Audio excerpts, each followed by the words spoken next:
In recent years, I have received more and more letters from readers, an average of 20 to 30 letters a day.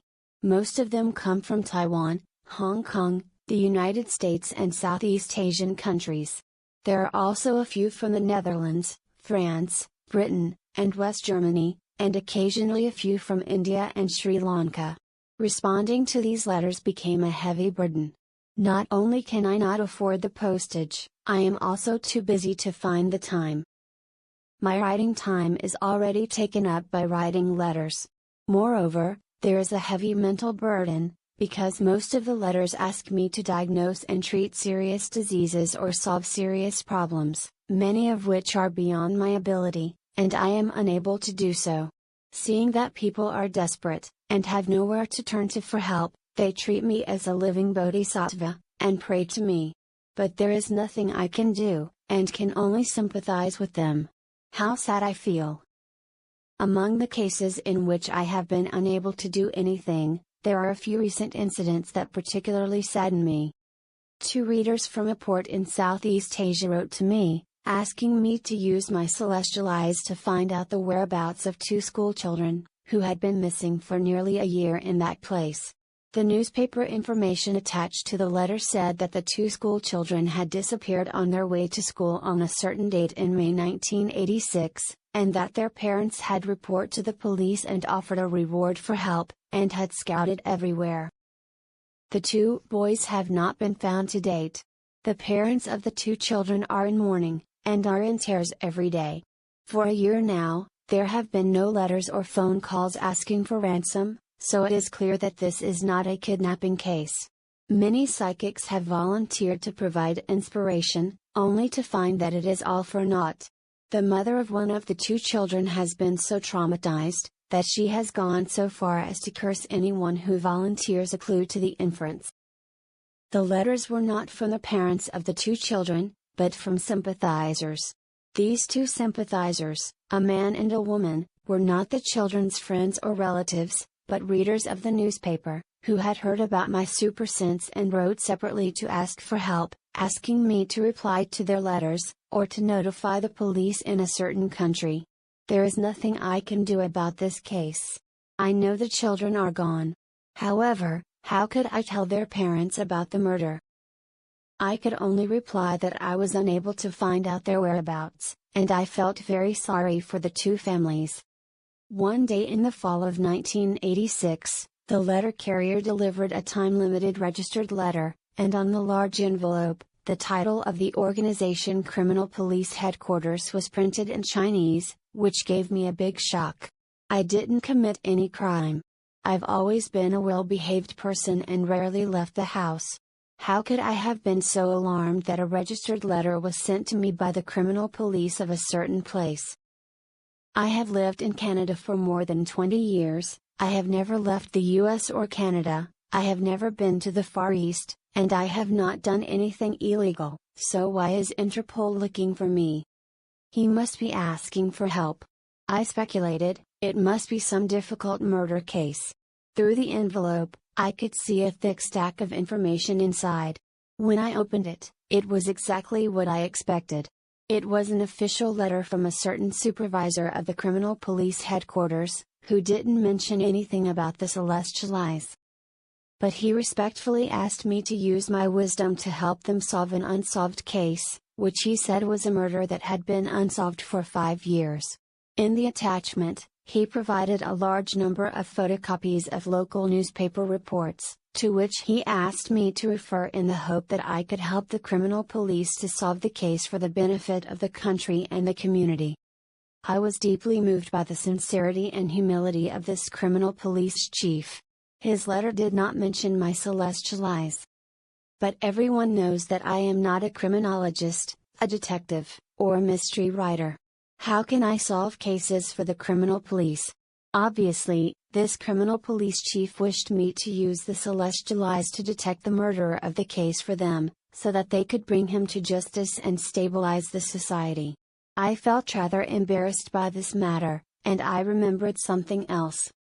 I remember that as early as 1969, a 7-year-old girl disappeared in downtown Vancouver after school. A photo of this lovely and beautiful little girl from the Philippines was published in the newspaper, and the police called on citizens to help find her. I felt sorry for the parents, and in sympathy. I called the police to tell them that the little girl had been raped and killed, and her body was dumped in a frozen lake near the river in suburban Surrey, where a street name sign reads Margaret Road. The police asked me how I knew that. I said I saw it through my extrasensory perception. The police didn't take it seriously, but still asked for my name, phone number, and address as usual, and I told them the truth. The police never took my extrasensory perception seriously. They thought it was just a joke. They said, "A lot of people call claiming to have psychic powers and to know where the little girl is, but still, we thank you so much." The police did not search that frozen lake by address, until 6 months later, when the ice had melted. Fishers at the lake accidentally hooked something heavy, and realized it was the ropes that bound the girl's body. Then he panicked and hurriedly reported the case to the police, and the police sent a diver to salvage the girl's body. The problem is that the case was never solved and the murderer was never identified. Later, someone from the police remembered my report and came to investigate me, asking me all kinds of questions. It was obvious that the police suspected that I was the murderer. Although they did not say so, and later apologized to me. In any case, I felt very uneasy. Who would be happy if some enthusiasm ultimately leads to suspicion? The police later asked me to help observe who the murderer was. I refused.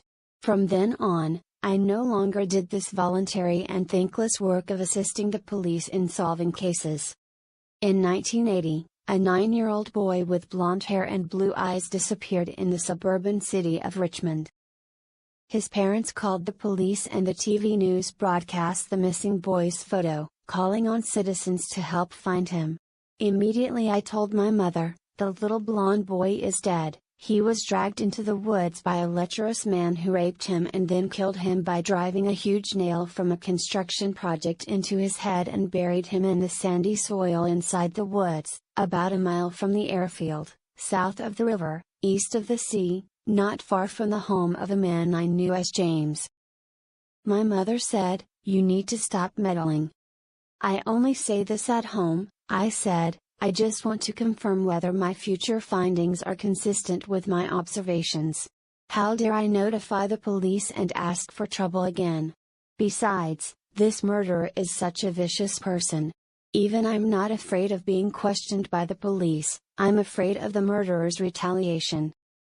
I saw in my mind that the murderer was a big fat white, about 40 years old, a man working in construction, with a wife and children, and was also connected with the police, probably an informer. I also saw that he had raped and killed as many as 20 children. He is such a cruel and ruthless pervert. It's chilling. I dare not mention my observations to outsiders for fear of trouble. From then on, I no longer observed any criminal cases, because everything has cause and effect, and criminal cases are not my business. 2 years later, the case was solved and the murderer turned out to be a construction contractor who also served as a police informant. He led the police to dig up the body of the blonde boy, and the burial place was exactly in the woods at the place I saw in my mind. The child had a huge 7-inch steel spike lodged in his head. The murderer, who confessed to raping and killing as many as 11 children. Fortunately, I didn't volunteer to report my supersense to the police that time. Otherwise, I was going to be in big trouble again.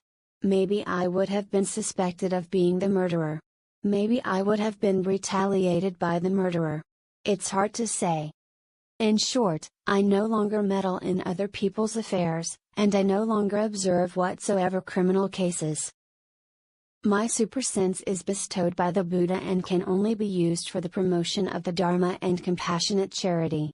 It should never be used for any other purposes. Not to mention being used to pursue fame and fortune or solve criminal cases, which should be handled by the experts of the criminal police. I have taken a look at the information attached to the official letter from the criminal police headquarters. I found that the kidnapping of a bank manager, and dumping his body in a factory in the wild, is obviously an organized and well-planned crime. I was afraid that it had a powerful background, and even a chief of criminal police would not be able to deal with it, so I didn't dare to provoke this matter. I couldn't, and dared not, meddle in this matter. I stopped observing it with my celestial eyes. I sealed the information and wrote to the criminal police chief and said, "I'm sorry. I'm ashamed that I don't have the ability to provide any advice to assist your team in investigating this case. I beg for your forgiveness. Yes, I don't dare to use my celestial eyes to do any more investigations about criminal matters, and I have refused 2 requests from the police in the US and Canada, and I frankly admit that I don't have the ability in this aspect, and I ask them not to seek me out in the future." That was the matters before the above-mentioned letter from Criminal Police Headquarters. If someone accuses me of having an exaggerated celestial eyes, and being unable to withstand a true test, I accept that accusation. I am not a professional spiritualist, and I really don't have any special abilities. Another case is also very sorrowful to me, or it can be said to be the most saddening and tragic case so far. I really cannot do anything to help. Even though I have sympathy, I do not have any words to comfort the person concerned. On January 28, 1987, I received a letter from a Buddhist friend who enclosed 2 photographs and a photocopy of a picture, together with some textual information. He asked me to check the whereabouts of the missing crew members with my celestial eyes. At the end of his letter, he wrote, "May you have mercy on the poor mother who is saddened for losing her son. The mother is in tears day and night, praying to heaven for the return of her beloved son. Please have mercy and help." The photocopied image is of a giant cargo ship X, with a tonnage of over 100,000 tons. Recently, the television news has reported that the ship was loaded with iron sand and was sailing from Libya to West Germany. When it was off the coast of Spain, near Canary Island, the radio communication was cut off. After the Spanish Navy and Air Force had sent ships and planes to search for the ship for many days, there was no trace of the ship. Only a damaged lifeboat of the ship was found adrift, with no one on board. The news said that the crew of the ship consisted of a total of 27 persons. The attachments to the letter provide relatively detailed information on the approximate location of the disappearance, as well as the report telegram from the Spanish rescue operation. There are also previous photos of the missing crew members on board. I saw that the ship disappeared exactly where a French freighter disappeared a year ago. The French ship also had 27 crew members at that time. That sea area is equivalent to the Bermuda Triangle. The ocean is more than 10,000 feet deep. The waves are as high as 40 feet. It is known as the Devil's Sea.